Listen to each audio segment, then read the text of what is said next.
I'm going to start with the first demo here that has to do with Oracle Data Visualization Advanced Analytics Functions. In this use case, I'm going to be looking at HR data and see how we can trend and forecast voluntary terminations based on HR system data. So I have a canvas here that I've started working on, and if we look at the left side, we've got different data sets. The one I'm going to be using in this demo is the consolidated terminations.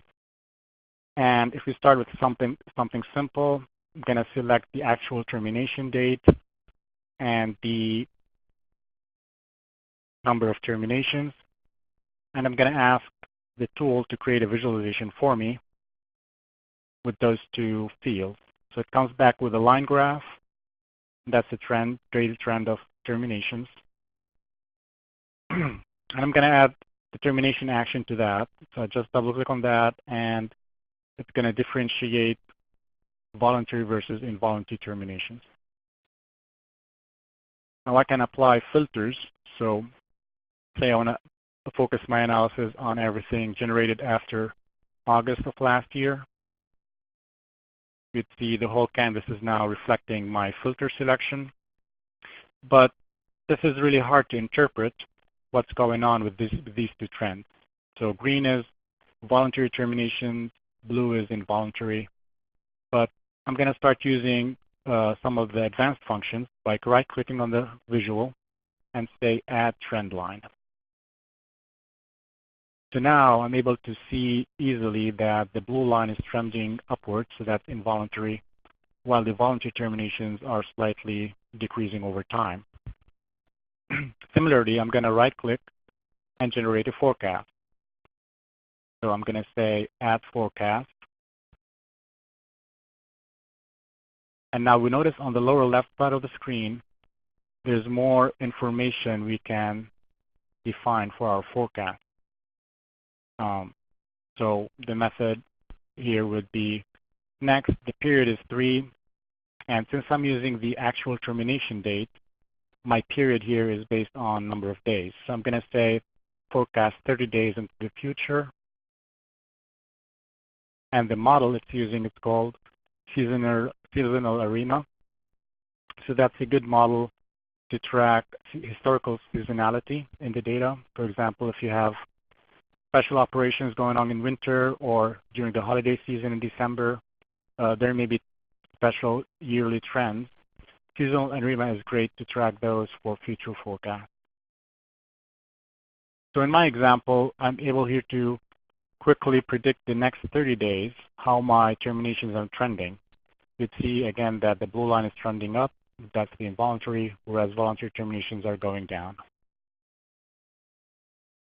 In a similar way, we can apply other type of quick advanced functions such as clustering and outlier detection, and the other ones we used already, trend line and forecast. So with this, I'm going to switch now to show you something else, which is going to generate for us insights into a data set. Again, HR data set I'm going to be dealing with, but it's more about exit surveys this time.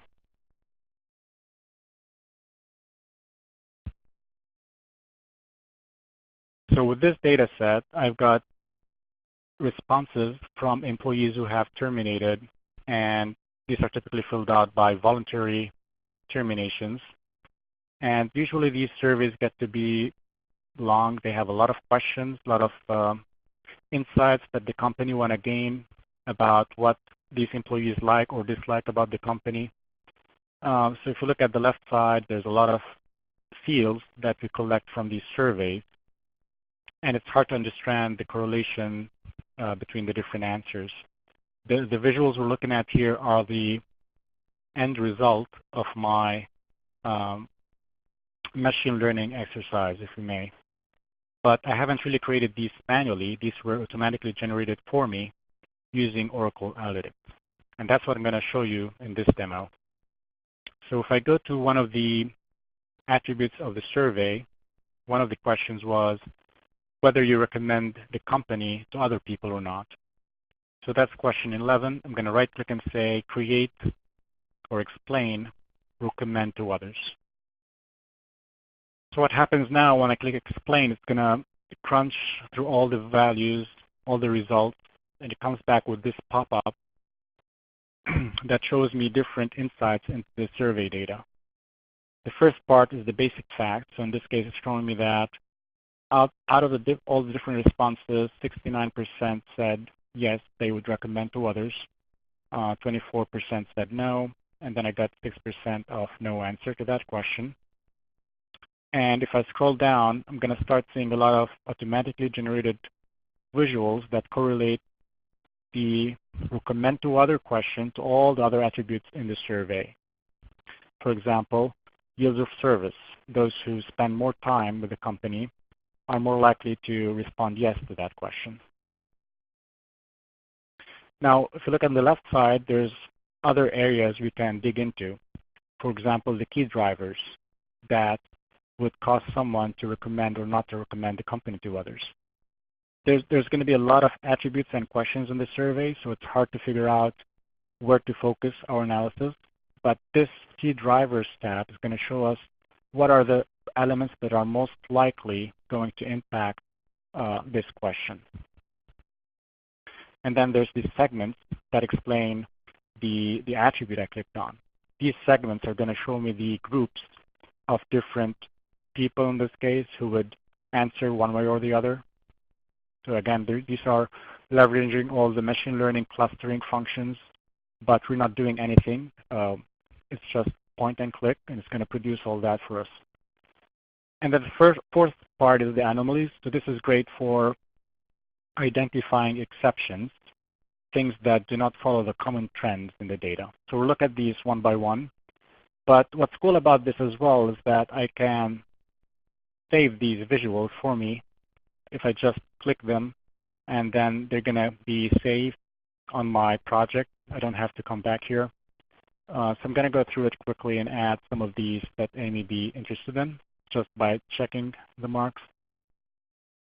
And if we're looking at the correlation between the recommend to other question and all the other questions, let's say I want to focus on where the answer is no, so I can quickly go through them and look for any areas. For example, this one, dislike benefits, looks like that's going to impact our recommend to other question.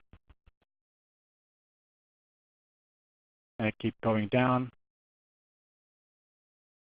And if I want to focus on those who answered no, I can quickly see here that this category, which has to do with the dislike of the treatment of employees, a high percentage said no to that. So I'm going to include that and look at it later on.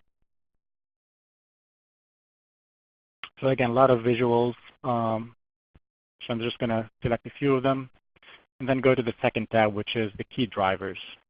So out of all the different columns in my data set, all the different questions, looks like it found two main attributes that are going to impact the recommendation to others. The first one was a question about whether an employee thinks there are obstacles that hinders their career progress. So obstacle was a key differentiator. And the other one was the sentiment analysis on the comments that the exiting employee would enter. So again, machine learning functions automatically implemented to figure out whether the comments they entered were negative or positive.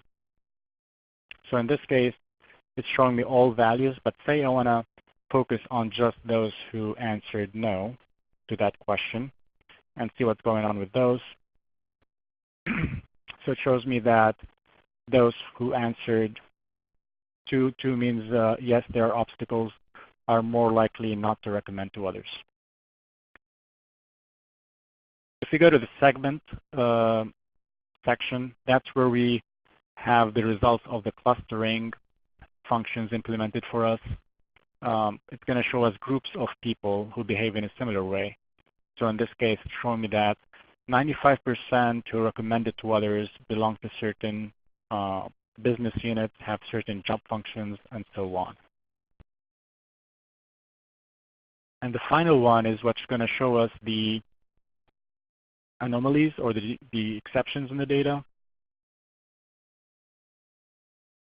So again here, I filtered on the responses that are no, and it's showing me that, for example, the first one for HR segment RS, the blue line is the actual value, so there are 19 of those, but the green line is the expected value.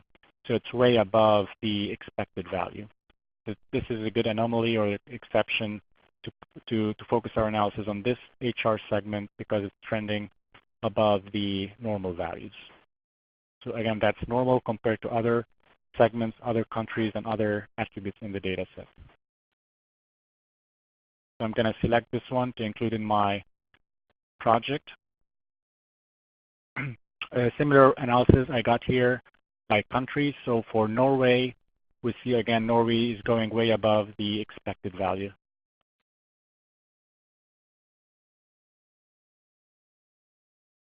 I'm going to highlight that one as well. And let's see what else is there. So there's one by job function. So we'll look at the different job functions, expected answers, and we see engineering is one where people are answering no more than expected. So say I do my selections. Now I'm going to say add selected. So all the visuals I've selected are going to be automatically created for me on a canvas. And I can then update those and change them or present them in presentation format as I see fit.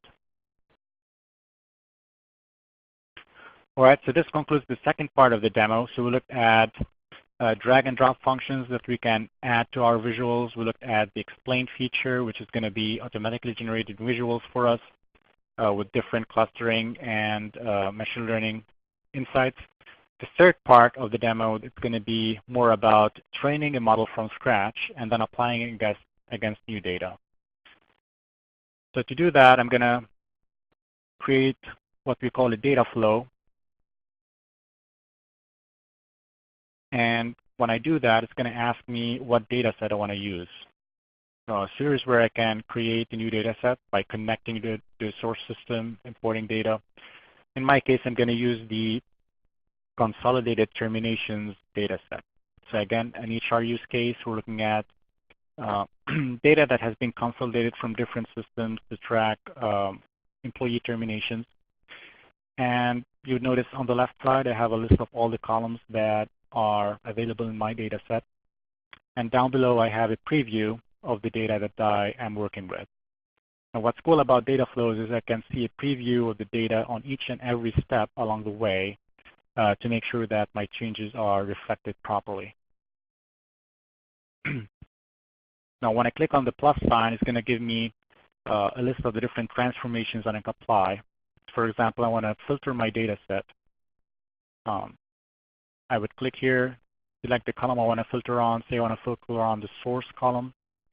So because this data was loaded from different systems, I want to clean it up, make sure that there's no extra records that do not need to be in there. So I'm going to exclude all the null values. And I can apply a different transformation. The one I want to use next is the select columns. So this is very important when doing machine learning model training because we want to be careful what columns we keep as input to our model. So in this example, what I'm doing is I want to predict the type of termination, if someone's going to be voluntarily terminating or not. Now, when I look at our employee data in our HR system, we don't have termination data, obviously, because these are all current employees. They haven't terminated.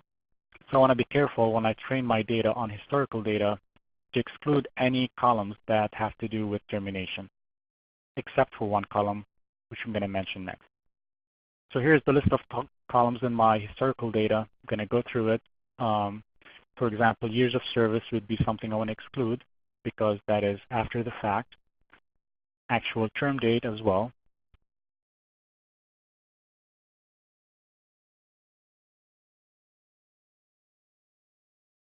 And also want to make sure to exclude columns that do not make sense to include when we train a machine learning model. For example, the person number or ID. These are specific attributes that do not help when we want to predict new values based on new data. But for example, we want to keep the job title, the HR segment, the work location. These are all factors that may impact or correlate to what the behavior may be.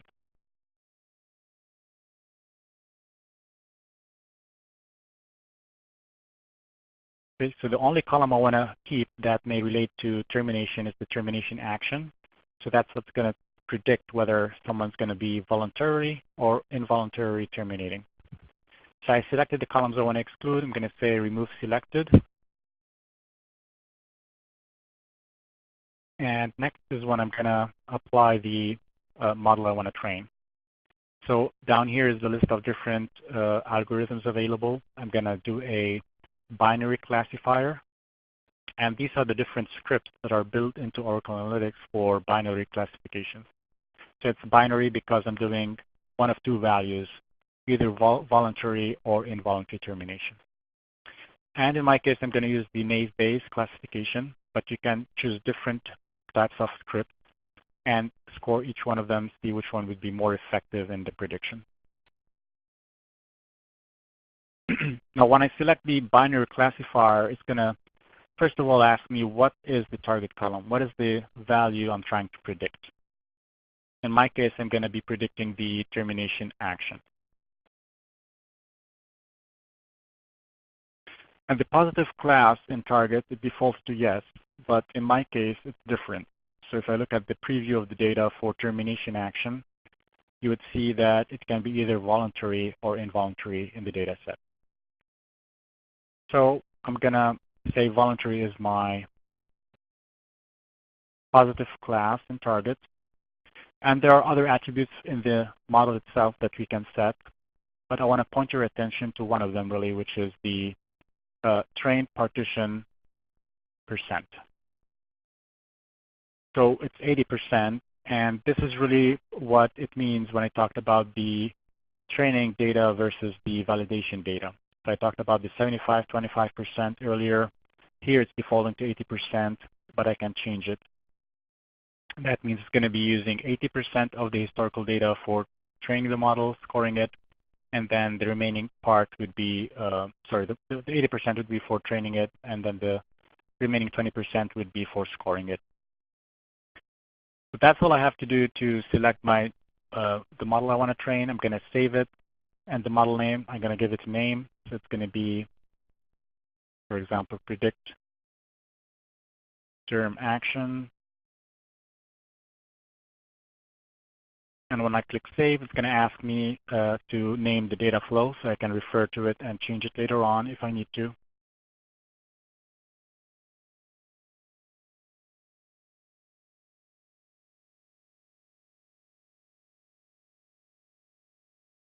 And now I can run the data flow. So by hitting Run Data Flow, it's going to be doing two things here. The first part is it's going to be creating a model using 80% of the consolidated termination data set. And then after the model is created, it's going to use the remaining 20% to score the model. And I can then show you next here how I can get to the score, or they call it the quality of the model, to make sure it's accurate enough for my prediction purposes. So the next step I'm going to do here is to show you how to apply the model once it's done using a new data set, which is basically the list of employees in my HR system, which is current data. All right, so it tells me that the data flow has completed. Now I can go to the machine learning section of my platform and look at the data model, the machine learning model. So it's the predict term action created today, created just now, and I'm going to inspect that model, go to the Quality tab, and look at the score of that. So what this tells me is that the model accuracy is really 64%.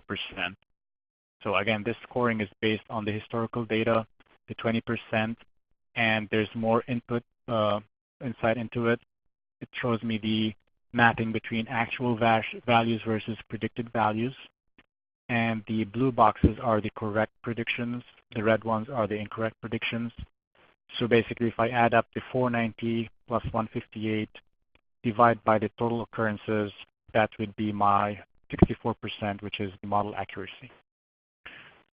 So in addition to this score, we have more information about the model itself. If I click on the summary, for example, you're going to notice in the background there's more attributes about the model that we can look at, or at the statistics part. So if interested, you can dig into the type of model that's generated, the precision, the recall and support, and look at how you can make it better. But for now, I'm going to go create a project using the new model I just created.